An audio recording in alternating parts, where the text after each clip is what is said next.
Hi friends, எல்லாத்துக்கும் வணக்கங்க. இது நம்ம மாட்டு பண்ணை பொங்கலோட செகண்ட் பார்ட் செலிப்ரேஷன் பண்ணது. இதுல வந்து பொங்கல், பூஜை இதெல்லாம் இருக்குங்க இந்த வீடியோல. அதுக்கு முன்னாடி வந்து இப்போ மாட்டு பொங்கல் வந்து நம்ம எதுக்காக வைக்கிறோம் அப்படினா மாட்டு பொங்கல் வந்து அந்த காலத்துல வந்து மக்களுக்கு ரொம்ப உதவி பண்ணதே இந்த மாடுக தான் இந்த விவசாயத்துல. அதனால மாடுகளுக்கு நம்ம ஒரு நன்றி சொல்லிக்கிற மாதிரி தான் நம்ம மாட்டு பொங்கல் வந்து வைக்கிறோம். இப்போ வந்து அந்த விவசாயமே பாதி அழிஞ்சு போச்சுங்க. அந்த மாடு வளர்க்குறது கிராம சைடு தான் நிறையா இருக்குது. டவுன் சைடெல்லாம் வந்து அது அவ்வளோவா இல்லை. டவுனில் சொசைட்டி கூட அதிகமாக இல்லைங்க. கிராமத்தில் தான் இந்த மாதிரி சொசைட்டி வச்சு பால் வாங்கி இது பண்ணுறாங்க. இப்போது நம்ம ஊரில் பார்த்திங்கன்னா இங்கெல்லாம் லிட்டரே வந்து 45க்குள்ளே தான் இருக்குது 1 லிட்டர் மாட்டுப்பால், சுத்தமான மாட்டுப்பால். ஆனால் டவுன்லலாம் பார்த்திங்கன்னா 60, 55, 65 கூட விற்கிறாங்க சாதாரண மாட்டுப்பால். நாட்டு மாட்டுப்பால்லாம் 100 ரூபா ரேஞ்சுக்கு போகுது. எவ்வளோ தட்டுப்பாடு முந்தைய காலத்துக்கும் இப்போவும் எவ்வளோ தட்டுப்பாடு ஏற்பட்டு வருது. அதனால மக்கள் வந்து தேடி தேடி இப்போ ஆரோக்கியமாக இருக்கணும்னு சொல்லி மாட்டுப்பால்னு வேணும்னு சொல்லி கேட்குறாங்க. ஆனால் விவசாயத்துக்கு யாருமே இப்போ சப்போர்ட் பண்ணுறது கிடையாது. விவசாயி எல்லாருமே அழிஞ்சிட்டு தான் வராங்க. முடிஞ்ச அளவுக்கு நம்ம வந்து நம்மளோட பாரம்பரிய தொழில் இது. கடைசியில் சாப்பாடு இல்லாமல் நம்ம தலைமுறை வந்து கஷ்டப்படக்கூடாதுன்னா நம்ம இப்போ இருந்தே வந்து கொஞ்சமாவது விவசாயத்துக்கு சப்போர்ட் பண்ணணும். இந்த வீடியோ பார்க்குற எல்லாருமே வந்து கம்பல்சரியாக நம்மளால் என்ன முடியுமோ அந்த சப்போர்ட் வந்து அவங்களுக்கு கொடுக்கணும், நம்மளும் பண்ணணும்னு நான் வேண்டி கேட்டுக்கிறேன். பொங்கல் வந்து பார்த்திங்கன்னா நல்லபடியாக பொங்கிருச்சு. சாமி பார்த்து கிழக்க பார்த்து பொங்கிருச்சு. ரொம்ப சந்தோஷங்க. அப்புறம் நம்ம மாடுகளுக்கெல்லாம் வந்து பெயிண்ட் அடிக்கக்கூடாதுன்னு ஒரு நண்பர் சொல்லியிருந்தாங்க. பெயிண்ட்டு தான் மெயினாக இப்போ எல்லாருமே வந்து பழைய காலத்தில் காவிக்கல் அதுதான் ஹெல்த்தி அப்படின்னு அடிச்சிட்டு இருந்தாங்க. இப்போ பார்த்திங்கன்னா யாராக இருந்தாலும் கொம்புக்கு அடிக்கிறாங்க. எங்கள் குழந்தைங்க வந்து அது அடித்தே ஆகணும்னு சொல்லி சண்டை போட்டதுனால இந்த தடவை அடிச்சு விட்டேங்க.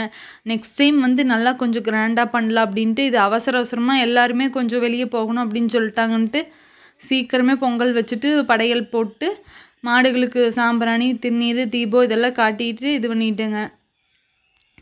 மாட்டு பொங்கல் செலிப்ரேஷன் அதோட முடிஞ்சது நல்லபடியாக. இப்போ வீடியோக்குள்ளே வரலாம். என்ன கண்டென்ட் அப்படின்னா நிறைய ஃப்ரெண்ட்ஸோட டவுட்டு, நிறைய பேர் நிறையா விதமான டவுட்ஸ் கேட்டிருக்கீங்க. பொங்கல்னு சொல்லி பொங்கல் பிஸியில் ஒன்றுமே பார்க்கல, கரெக்டாக ரெஸ்பான்ஸும் பண்ணல. எனக்கே அது கொஞ்சம் கில்ட்டியாக இருந்ததுங்க. நிறைய ஃப்ரெண்ட்ஸ் வந்து அர்ஜென்ட்டாக கேட்குற மாதிரி இருந்தது. நான் ஷார்ட்ஸாக சொல்லியிருக்கேன். அப்போ கொஞ்சம் வெயிட் பண்ணி நம்ம சொல்ல வேண்டியது தெரிஞ்சுட்டு சொல்லிடலான்னு சொல்லிட்டு தான் வெயிட்டிங்க. இப்போ பார்த்திங்கன்னா ஒரு ஃப்ரெண்டு வந்து கேட்டிருக்காங்க, மாடு வந்து இதுக்கு ஊசி போட்டதையுமே 5 நிமிஷத்துலேயே வந்து யூரின் போயிடுது. அது வந்து செனை நிற்குமா இல்லையா கன்ஃபார்மாக அப்படின்னு சொல்லுங்கள், அது ஏதாவது பிரச்சனையான்னு கேட்டிருக்காங்க. அது வந்து ரெகுலராக அதே மாதிரி பண்ணுனா அது கண்டிப்பாக பிரச்சனை. இப்போ ஊசி போட்டதையுமே அந்த 5 நிமிஷத்துலேயே யூரின் போயிடுது. இதுவே ஒரு தடவைனா அது பிரச்சனை இல்லை. இது அடிக்கடி இந்த மாதிரியே தான் ப்ராசஸ் பண்ணுது அப்படிங்கிறப்ப நம்ம வந்து அது கண்டிப்பாக டாக்டர்கிட்ட சொல்லி அது என்னன்னு பார்க்கணுங்க.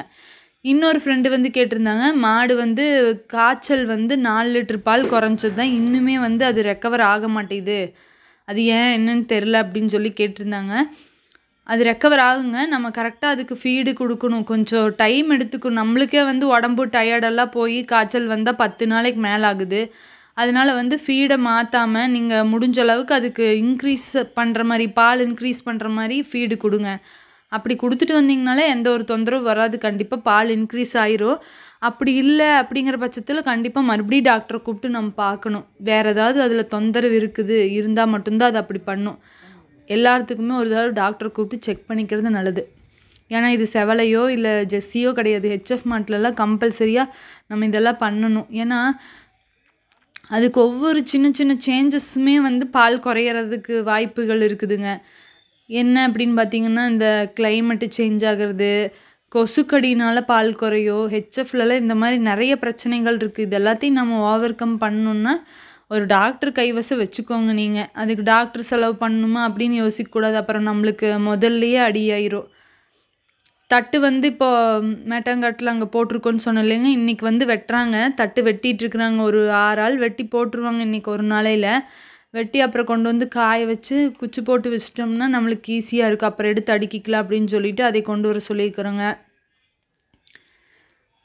அடுத்த தடவை பொங்கல் செலிப்ரேஷன் இன்னும் பெட்டராக பண்ணணும். இன்னொரு இடமும் பார்த்துருக்குறோம், அதில் பண்ணணும் அப்படிங்கிற ஒரு ஐடியாங்க. உங்களோட எல்லாத்தோட சப்போர்ட்டுமே கண்டிப்பாக வேணும். நம்ம சேனலில் வந்து ஃபுல் வீடியோஸ் நல்லா வியூஸே போக மாட்டேங்குது. நிறைய இன்ஃபர்மேஷன் கேதர் பண்ணி அந்த ஒரு வீடியோக்காக நம்ம மெனக்கடுறோம். ஆனால் எல்லாருமே ஃபஸ்ட்டு இன்ட்ரோடக்ஷன் பிக்சர் பார்த்து தான் என்ன வீடியோ எப்படிங்கிறத முடிவே பண்ணுறாங்க. உள்ளே வந்து கண்டென்ட் எப்படி இருக்குதுங்கிறத பற்றி யாருமே யோசிக்கிறது இல்லை. கண்டிப்பாக எல்லாருமே சப்போர்ட் பண்ணுங்கள். உங்களுக்கு யூஸ்ஃபுல்லான விஷயங்கள் வந்து நம்ம வீடியோவில் நிறைய இருக்குது, அதை தெரிஞ்சுக்கோங்க.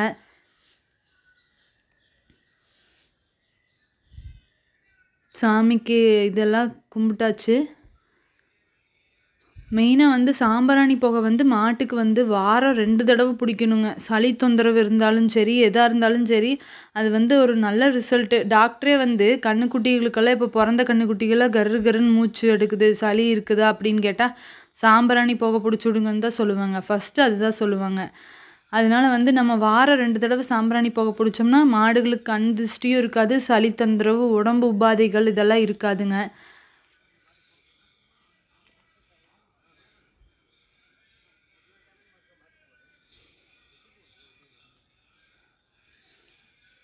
அப்புறம் ஒரு ஃப்ரெண்டு வந்து கேட்டிருந்தாங்க, மாடு வளர்ப்பில் வந்து லாபம் இருக்கா அப்படின்னு சொல்லிட்டு. லாபம் இருக்குதாங்கிறத பற்றி நம்ம நிறைய வீடியோவில் சொல்லியாச்சு. ஆனால் அவங்க மறுபடியும் வந்து மாடு வளர்ப்பில் லாபம் இருக்கா அப்படின்னு இருந்தாங்க.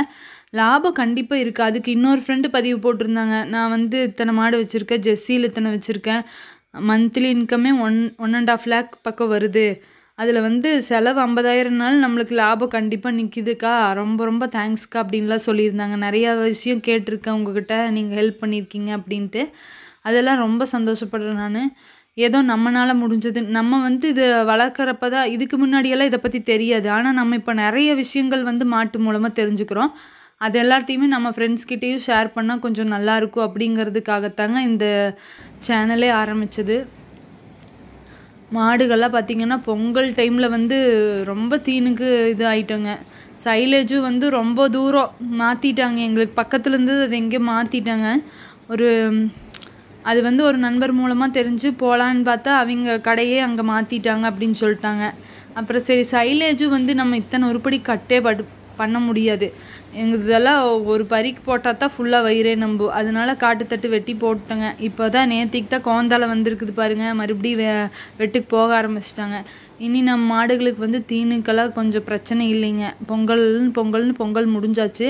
இனி நம்ம திரும்பி ரொட்டீனுக்கு வந்து மாடுகளை கரெக்டாக கவனித்து பார்த்துக்கணும் அப்படின்னு சொல்லிட்டு எல்லாம் இது பண்ணிகிட்ருக்குறேங்க. இன்றைக்கி ஒரு மாடு வீட்டுக்கு வந்துருக்குதுன்னு சொல்லிவிட்டு அதுக்கு ஊசியும் போட்டிருக்குது.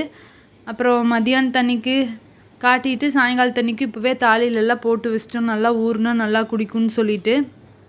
அந்த மேகோட்டு மாடு தான் ஹீட்டுக்கு வந்து அதுக்கு ஊசி போட்டாச்சுங்க. டாக்டர் வந்து அது நல்லா கரெக்டான மெதுவில் இருக்குது, போட்டுக்கலான்னு சொல்லிட்டாரு. இந்த வீடியோ கண்டிப்பாக உங்களுக்கு யூஸ்ஃபுல்லாக இருக்கும். தேங்க்யூ.